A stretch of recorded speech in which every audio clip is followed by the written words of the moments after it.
सभी को नमस्कार, प्रणाम, जय हिंद। है आपका Upendra sir tech classes Motihari के इस बेहतरीन प्लेटफॉर्म पे आप सभी का स्वागत करता हूं। आज हम लेकर आए हैं एसएससी जीडी के प्रीवियस ईयर प्रश्नों का बेहतरीन सॉल्यूशन, जो हमें 2024 के 20 फरवरी का फर्स्ट शिफ्ट का क्वेश्चन है, जिसे हम आपके साथ सोल्व करने का प्रयास करेंगे। आइए देखते हैं। क्वेश्चन नंबर पहला, भारत की पहली आर्थिक जनगणना, भारत की पहली आर्थिक जनगणना, भारत की पहली आर्थिक जनगणना लक्षद्वीप को छोड़कर सभी राज्यों केंद्र शासित प्रदेशों में, यानी भारत में पहली बार आर्थिक जनगणना का काल पूछ रहा है। तो यहां हम देखेंगे भारत में पहली आर्थिक जनगणना का काल हमारा 1977 होगा। हमारा एक लक्षद्वीप को छोड़कर बाकी सभी राज्यों और केंद्र शासित प्रदेशों को आर्थिक आधार पर जनगणना किया गया था। अभी तक कुल टोटल आर्थिक जनगणना 6 संपन्न हुआ है। 6 आर्थिक जनगणना अभी तक कुल संपन्न हुआ है और 7वें आर्थिक जनगणना का प्रारंभ 2019 में किया गया, जो कोविड-19 की वजह से स्थगित करना पड़ा। क्लियर। अगला क्वेश्चन है, वर्ष 2015 में भारत के योजना आयोग के स्थान पर किस संस्था की स्थापना की गई थी? जब सबसे पहले देखेंगे हम योजना आयोग क्या है। देखिए, योजना आयोग का स्थापना 15 मार्च 1950 में किया गया था। आगे चलकर इसी के स्थान पे एक अन्य आयोग का स्थापना किया गया था, जिसका नाम नीति आयोग रखा गया और इसकी स्थापना 2015 में की गई। यह एक सहकारी संघवाद की तर्ज पे ये काम करता है और ये थिंक टैंक का भी काम करता है। क्लियर। यहां देखेंगे आरबीआई की स्थापना, आरबीआई की स्थापना आरबीआई एक्ट 1934 के द्वारा किया गया, लेकिन इस आरबीआई की स्थापना हिल्टन यंग आयोग के आधार पे किया गया और यह अपना कार्य 1935 से करना प्रारंभ किया। ऑप्शन नंबर सी है नाबार्ड। नाबार्ड की स्थापना 1982 में शिवरामन समिति की सिफारिश पे किया गया था। शिवरामन समिति की सिफारिश पे किया गया था। सेबी की स्थापना 1992 में नरसिम्हन समिति की सिफारिश पे किया गया था। क्लियर। अगला क्वेश्चन देखेंगे, open network for digital commerce अर्थात ओएनडीसी किसकी एक पहल है? क्लियर। तो यहां देखेंगे open network for digital commerce किसकी एक पहल है, यानी व्यापार के और अधिक संवर्धन और विकास के लिए इस संस्था द्वारा एक पहल किया गया, जिसे हम उद्योग और आंतरिक व्यवस्था संवर्धन विकास के नाम से जानते हैं। अगला क्वेश्चन, जब मेंडलीफ ने अपना कार्य आरंभ किया उस समय कितने तत्व ज्ञात थे? क्लियर। मेंडलीफ ने सबसे पहले आवर्त सारणी का निर्माण किसने किया? मेंडलीफ ने किया और मेंडलीफ ने आवर्त सारणी में तत्वों को परमाणु द्रव्यमान के आधार पर सजाया था। उस समय केवल 8 ही वर्ग का वर्णन किया गया था उसके आवर्त सारणी में। तो मेंडलीफ के समय ज्ञात तत्वों की संख्या 63 थी, लेकिन वर्तमान में ज्ञात तत्वों की संख्या 118 है, जिसमें 94 प्राकृतिक तत्व और बाकी 24 आर्टिफिशियल है। क्लियर। ये जो 118 तत्वों का सेगमेंट, जो एक श्रेणी रखा गया है, वह परमाणु क्रमांक के आधार पर रखा गया है, अर्थात आधुनिक परमाणु मॉडल का जो तैयार किया गया है, उसका स्ट्रक्चर मोजले ने तैयार किया है। क्लियर। अगला देखेंगे, 23 मई 2023 को भारतीय प्रतिस्पर्धा आयोग, देखिए करंट का क्वेश्चन है जिसे हम ज्यादा डीप नहीं जाएंगे। इसका आंसर क्या होगा? हमारा रवनीत कौर होगा। क्लियर। क्वेश्चन क्या है? भारतीय प्रतिस्पर्धा आयोग के अध्यक्ष के पद पे कौन थे? रवनीत कौर। अगला क्वेश्चन, एथलेटिक्स में IAAF विश्व चैंपियनशिप डैश से पूरी तरह एक पेशेवर प्रतियोगिता बन गया। क्लियर। तो इसका आंसर हमारा 1997 होगा। अगला क्वेश्चन, निम्नलिखित में से कौन सी भारतीय संगीतकार सर्वोच्च नागरिक सम्मान भारत रत्न प्राप्त करने वाली पहली गायक या गायिका बनी? तो यहाँ पे पहली बार 1998 में सुब्बा लक्ष्मी को भारत रत्न से सम्मानित किया गया था और दूसरा शास्त्रीय संगीतकार रविशंकर थे। दूसरा शास्त्रीय संगीतकार पंडित रविशंकर थे। इन्हें 1999 में भारत रत्न सम्मान से सम्मानित किया गया और तीसरा हमारा बिस्मिल्लाह खां थे। बिस्मिल्लाह खां अर्थात तीसरा शास्त्रीय संगीतकार कौन थे जिन्हें भारत रत्न मिला? इन्हें भारत रत्न 2001 में मिला। पहला सुब्बा लक्ष्मी, दूसरा पंडित रविशंकर जिन्हें 1999 में भारत रत्न से सम्मानित किया गया, और तीसरा बिस्मिल्लाह खां जिन्हें 2001 में भारत रत्न से सम्मानित किया गया था। क्लियर। अगला क्वेश्चन, मई 2023 में किस राज्य के मुख्यमंत्री को भय मुक्त राज्य बनाने के लिए, क्लियर, भय मुक्त राज्य बनाने के लिए भारत रत्न डॉक्टर अंबेडकर पुरस्कार से सम्मानित किया गया। क्लियर। तो 2023 में उत्तर प्रदेश के मुख्यमंत्री योगी आदित्यनाथ को अंबेडकर पुरस्कार से सम्मानित किया गया था। क्लियर। अगला क्वेश्चन है, यहाँ झारखंड का मुख्यमंत्री है, बिहार के मुख्यमंत्री है, केरल के मुख्यमंत्री है, तो हमारा यहाँ पे आंसर क्या होगा, उत्तर प्रदेश का मुख्यमंत्री योगी आदित्यनाथ को डॉक्टर अंबेडकर पुरस्कार मिला था। अगला क्वेश्चन, सत्यशोधक समाज की संस्थापक कौन थे। क्लियर। तो सत्यशोधक समाज की संस्थापक ज्योतिबा राव फूले थे। इन्होंने 1873 में महाराष्ट्र के पुणे में इस समाज की स्थापना की थी। महाराष्ट्र के पुणे में इस संगठन का अर्थात सत्यशोधक समाज की स्थापना की थी। सत्यशोधक समाज का मेनली पर्पस यही था कि निम्न तबके के लोगों को यानी निम्न वर्ग के लोगों को और अधिक एजुकेट करना और उन्हें जागरूक करना।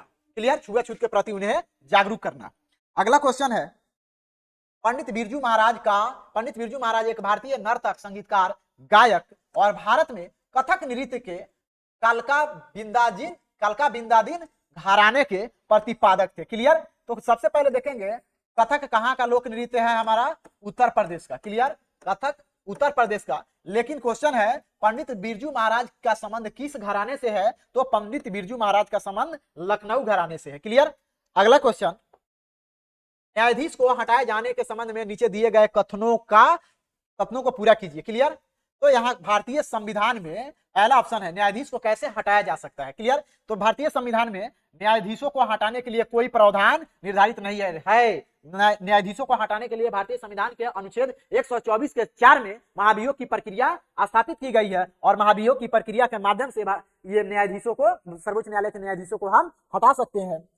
दूसरा ऑप्शन है, न्यायाधीश को हटाने के लिए बहुत कठिन प्रक्रिया है। क्लियर। सबसे पहले हम चारों ऑप्शन को एनालाइज करेंगे। तीसरा ऑप्शन है, यह केवल उच्च न्यायालय के न्यायाधीशों को हटाने की प्रक्रिया है।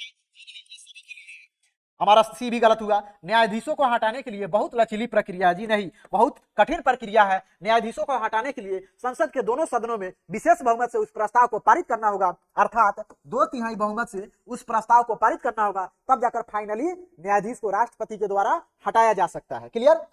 हमारा अगला क्वेश्चन, रंगास्वामी कप का संबंध किससे है, तो रंगास्वामी कप का संबंध हॉकी से है। क्लियर। फुटबॉल का संबंध संतोष trophy, clear, Begum Hazrat Mahal trophy, Nehru trophy, यानी इन सभी ट्रॉफियों का संबंध फुटबॉल से है। बैडमिंटन से आप डेविस ट्रॉफी, फुटबॉल से एक मर्डेका ट्रॉफी है, मर्डेका कप भी का संबंध किससे है, फुटबॉल से है। हॉकी से सुल्तान अजलन शाह ट्रॉफी का संबंध किससे है, हॉकी से है। क्लियर। हमारा अगला क्वेश्चन यहाँ पे, भारतीय संविधान के भाग 4 का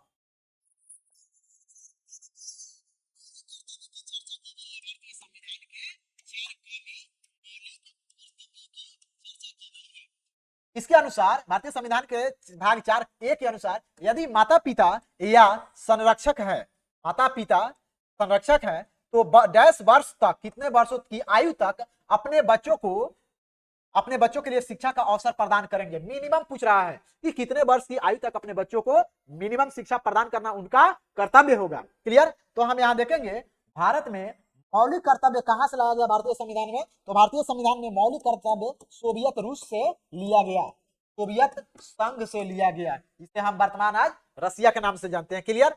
वर्तमान में भारतीय संविधान में मौलिक कर्तव्यों की संख्या 11 है, और 11वें नंबर मौलिक कर्तव्य जो है इसी में स्पष्ट रूप से व्याख्या किया गया है कि 6 से 14 वर्ष की आयु के बच्चे को माता पिता का यह जिम्मेवारी है, यह कर्तव्य है कि वे अपने बच्चों को प्राथमिक स्तर की शिक्षा को उपलब्ध कराएं। और यह 11वां जो मौलिक कर्तव्य जोड़ा गया 86वें संविधान संशोधन 2002 के द्वारा जोड़ा गया। क्लियर। अगला क्वेश्चन है, बैडमिंटन के संबंध में निम्नलिखित में से कौन सा कथन सही है। क्लियर। बैडमिंटन के संबंध में निम्नलिखित में से कौन सा कथन सही है? पहला कथन है मेरा, बैडमिंटन के खेल की शुरुआत में और जब स्कोर बराबरी पर होता है तो सर्वर बाईं ओर और सर्वर बाईं ओर के सर्विस कोर्ट से सर्व करता है। जी नहीं, कॉर्नर होता है उसका। दूसरा है, सर्वर और रिसीवर हमेशा विपरीत सर्विस कोर्ट में परंतु एक ही तरफ खड़े होते हैं। नहीं, ये भी गलत है, ये भी कॉर्नर ही होता है हमारा। तो इसमें क्या पूछ रहा है, कौन सा कथन सही है? तो इन दोनों में से कोई भी सही नहीं है। क्लियर, ऑप्शन नंबर डी होगा। अगला क्वेश्चन, धन की सबसे अधिक उपयोग की जाने वाली माप है। देखिए इसमें होता है M1, M2, M3 और M4। इन 4 तरीके से माप किया जाता है और सबसे अधिक उपयोग किया जाने वाला हमारा M3 है। तो हमारा पहला ऑप्शन M3 होगा। अगला क्वेश्चन, महिला आरक्षण विधेयक 2023 के अनुसार लोकसभा और राज्य विधानसभाओं में महिलाओं के लिए कितनी सीटें आरक्षित की गई है? क्लियर, सीटों की संख्या पूछ रहा है यहाँ पे। तो यहाँ पे आधी, 1/3, 1/4, 2/3 दिया है। क्लियर, तो सबसे पहले देखेंगे महिला आरक्षण विधेयक 2023 भारतीय संविधान में 106वें संविधान संशोधन के द्वारा जोड़ा गया। संविधान संशोधन द्वारा जोड़ा गया। किस संविधान संशोधन द्वारा? 106वें संविधान संशोधन द्वारा जोड़ा गया। और इसमें स्पष्ट रूप से यह व्याख्या किया गया कि लोकसभा और राज्य की विधानसभाओं में महिलाओं को कितना प्रतिशत आरक्षण प्राप्त होगा? तो 1/3 आरक्षण प्राप्त होगा। क्लियर। अगला क्वेश्चन, इस भारतीय नृत्य कलाकार ने वर्ष 2018 में ओडिसी नृत्य के लिए संगीत नाटक अकादमी पुरस्कार जीता। क्लियर, ओडिसी नृत्य के लिए। क्लियर, तो यहां हमारा आंसर होगा स्वरूपा सेन। क्लियर, हालांकि ये कर्नाटक ही है लेकिन इनकी दिलचस्पी ओडिसी नृत्य शैली में है। क्लियर। अगला क्वेश्चन, वारांश हिंदू त्योहार दिवाली के समान है, यानी वारांश जो हिंदू त्योहार है दिवाली के समान है, जो निम्नलिखित में से किस जनजाति के द्वारा मनाई जाती है? क्लियर, वारांश जो वारांश हिंदू त्योहार के दिवाली के समान है। क्लियर, यानी वारांश जो त्योहार मनाया जाता है हमारे हिंदुओं के दिवाली के त्योहारों के जैसा मनाया जाता है। तो यह वारांश त्योहार कौन सी जनजाति मनाती है? तो यहाँ पे हमारा क्या होगा? पहला ऑप्शन होगा वर्ली जनजाति और कोंकण जनजाति, जो भारत के पश्चिमी घाट में या पश्चिमी भाग में पाया जाता है। भारत के पश्चिमी भाग में, पश्चिमी भाग अर्थात महाराष्ट्र, गोवा, महाराष्ट्र और गोवा वाले पार्ट में पाया जाता है। क्लियर। अगला क्वेश्चन है हमारा, देखिए ये मुंडा जनजाति कहाँ पाई जाती है? झारखंड में। मुंडा जनजाति झारखंड। गोंड और भील कहाँ पाया जाता है? ये राजस्थान, मध्य प्रदेश, इन क्षेत्रों में ये जनजाति पाई जाती है। संथाल जनजाति कहाँ पाई जाती है? झारखंड में। ये भी जनजाति झारखंड में पाई जाती है। अगला क्वेश्चन, डैश देश के सभी व्यक्तियों या देश के हिस्सों से संबंधित जनसांख्यिकीय, आर्थिक और सामाजिक डेटा को संकलित करने के, विश्लेषण करने और प्रसारित करने की कुल प्रक्रिया को क्या कहते हैं? अर्थात पॉपुलेशन के इकोनॉमिकली और सामाजिक स्तर पे जो डेटा तैयार किया जाता है गांव में घूम घूम कर, उसे हम किस नाम से जानते हैं? तो उसे हम क्या कहेंगे? जनसंख्या का अध्ययन किया जाता है। क्लियर। अगला क्वेश्चन हमारा और लास्ट क्वेश्चन है, भारतीय उपमहाद्वीप में ज्ञात लेखन की सबसे प्रारंभिक शैली का क्या नाम है? क्लियर। भारतीय उपमहाद्वीप का मतलब समझ रहे हैं, इसमें आपको भारत, नेपाल, पाकिस्तान, अफगानिस्तान, ये सभी कंट्री भारतीय उपमहाद्वीप के अंतर्गत आते हैं। तो इनमें क्वेश्चन है कि इसके लेखन शैली की सबसे प्रारंभिक शैली का नाम क्या है? तो सबसे प्रारंभिक शैली का नाम है हमारा सिंधु लिपि। क्लियर। तो आज का क्वेश्चन हमारा यहीं पे खत्म होता है, फिर हम मिलते हैं अगले शिफ्ट के साथ। जय हिंद।